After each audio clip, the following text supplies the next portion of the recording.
anagu waanu ognahay cidda waxa sameynaysa waxay ku jirtaa madaxtooyada cidda dadka isku diraysa kuwa maanta khilaafka sameynaya iyaga weeye kuwa maanta hantida fasaxaya iyaga weeye kuwa kala diraya iyaga weeye kuwa dilaalinta dirtay iyaga weeye assalaamu alaykum wa rahmatullahi wa barakatuh waxaynu ognahay wiigii tagay laba dhacdo oo aad u adag oo ka dhacay berbera agagaarkeeda oo mid sheekh agteeda ay ka dhacday midna dhinacan galbeedka looga soo kaco berbera ay ka dhacday waxaynu ognahay dhacdooyinkii aan quruxda badnayn ee ka dhacay Boorama markii ciyaaruhu ay socdeen iyo marar ka horeeyayba waxaynu u taaganahay iyadoo Hargeysa bartankeeda la iibiyay dhismayaashii taariikhda lahaa ummadu ay ku faani jirtay dumarkeenu kumaankum iyo boqolaalkun ay ka baxeen la oran jiray women's clubka reer Hargeysa oo dhani ay ku garaadaysteen arrimaha noocaas marka aad isu geyso waxa ku soo baxaya taariikh badan oo aynu soo marnay la eego isla markaasi aynu u eegno taariikhihii marka talada ummadda cidi ay soo dhex gasho doonaysa inay furfurto ifafaalihii la doonayay Somaliland inay furfuranto ayaa muuqata walidaalka waxaynu kaga jawaabaynaa yaa mas'uuliyadda noocaas leh yaa si aad iyo aad uga shaqeynaya arrimaha noocaas ayaan si kooban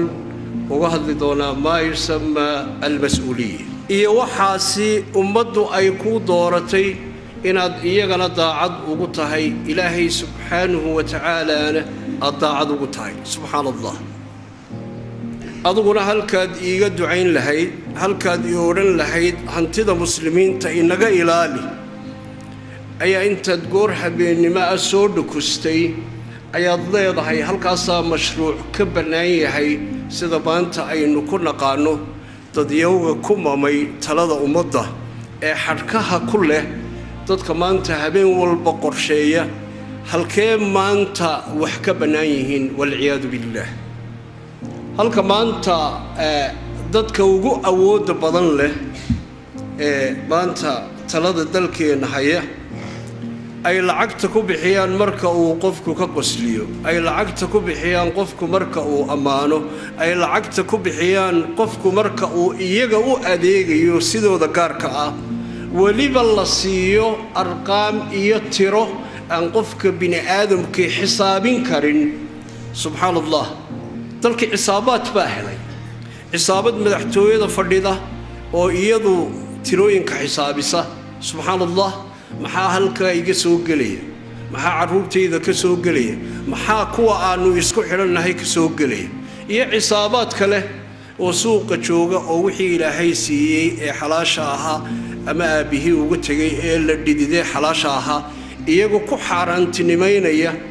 inay u fududeeyaan kuwa aynu ka hadlayno hantidooda inay habeenkii ula gurgurtaan wal ciyaadu billahi subhanahu qur'aan maanta nin baa lagu garaacayo hebel buu wax ka sheegay subhanallah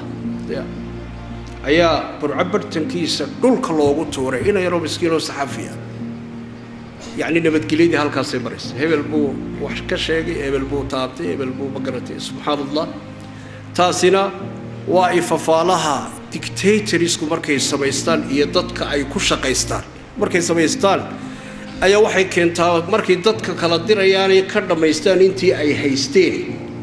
أي واحد هذا يعني وحبيدي كتم بين مركز واحد كينان إن دتك أي قيبيان مركز واحد كينان دتك إني دبر كوضة تابتان مركز واحد كينان إني قف بوحشيغان سي أي دتكو اسكو ميريستان سبحان الله waxay yimid من Malaysia waxay dhisayeen dhakhtarka iska daageeska Afrika oo dhan dhakhtarka ugu qaalisan iyo medicine-ka ugu qaalisan bay dhisayeen Malaysia ku subhanallah waxay tageen halka galad waxna war dhulka nasiiye subhanallah oo hada badankiisu imaka yaro soo saydhisatay mooyaane waqtigaasi iska cidla meeyey wadaadkii magaca lahaa meeyey ma garatay suldaankii cuwaamada lahaa meeyey yacni hebelkii meeyey maxay isu wada tage meel downtownka ah oo la siiyaa la waayey halka maanta inagoo taagan maalin walba women's clubkii la iibinaya inagoo soo wada taagan waa maxay aafada jirta waa aafada la yidhaahdo musuqmaasuqa weyn waa aafada la yidhaahdo markaad talada qabato waa inaad malaayiin hesho waa aafada la yidhaahdo waa inaad hargeyso oo dhan wixeeda qaadato waa aafada la yidhaahdo waa inaad Soomaaliland wixeeda oo dhan ku shubato waayo waxaad arkaysaa waxa weeye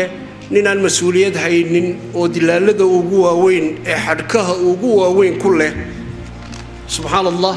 oo tirada qaarkood marka lagu sheego ama inta dhaqdhaqaaqiisa aad eegto aad soranayso ardayda jaamacadaha oo dhan maanta Soomaaliland dhigata 25 jaamacadood la sheego intaba intaas ku filnaan lahayd wal ciyaadu billah